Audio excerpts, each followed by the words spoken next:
S'il y a un mal parmi tout ce qui se fait sous le soleil, c'est qu'il y a pour tous un même sort. Aussi le cœur des fils de l'homme est-il plein de méchanceté, et la folie est dans leur cœur pendant leur vie, après quoi, ils vont chez les morts. Car, qui est excepté? Pour tous ceux qui vivent il y a de l'espérance, et même un chien vivant vaut mieux qu'un lion mort. Les vivants, en effet, savent qu'ils mourront, mais les morts ne savent rien, et il n'y a pour eux plus de salaire, puisque leur mémoire est oubliée. Et leur amour, et leur haine, et leur envie, ont déjà péri, et ils n'auront plus jamais aucune part à tout ce qui se fait sous le soleil. Va, mange avec joie ton pain, et bois gaiement ton vin, car dès longtemps Dieu prend plaisir à ce que tu fais. Qu'en tout temps tes vêtements soient blancs, et que l'huile ne manque point sur ta tête.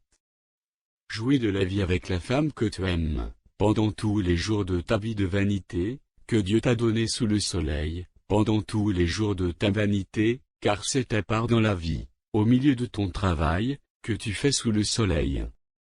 Tout ce que ta main trouve à faire avec ta force, fais-le, car il n'y a ni œuvre, ni pensée, ni science, ni sagesse, dans le séjour des morts, où tu vas.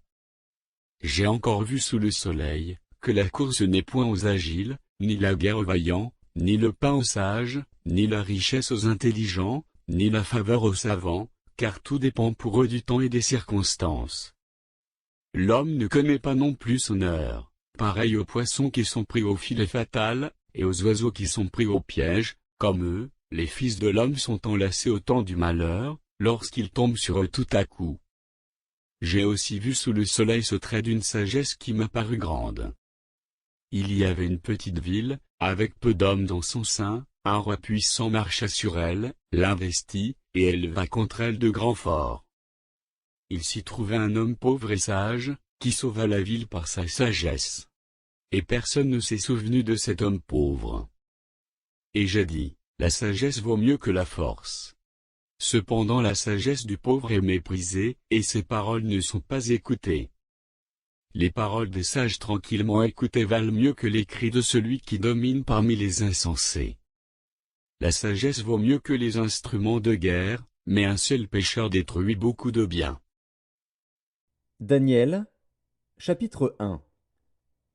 La 3e année du règne de Joachim, roi de Juda, Nebuchadnezzar, roi de Babylone, marcha contre Jérusalem et l'assiégea.